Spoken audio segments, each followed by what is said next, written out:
How to delete playlist in YouTube. So let's see in this video. The first thing you need to do is open up your YouTube. After that, tap on the library option which is in the right lower corner. Here you'll be able to see the playlist that you have created. So in order to delete that, you have to simply tap on that and open it up. And if you want to delete a specific video from the playlist, then you can simply tap on the vertical 3 line which is in the right side of the video and tap on the remove from this playlist option.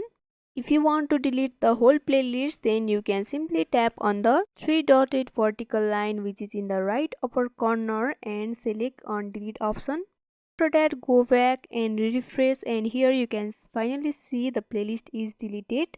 In this simple step, you can finally delete the playlist in YouTube. So I hope this video was helpful. Don't forget to like, comment, share and subscribe our channel for more videos like this. If you need any videos on any topics, don't hesitate to comment down below and let us know. Thank you for watching till the end.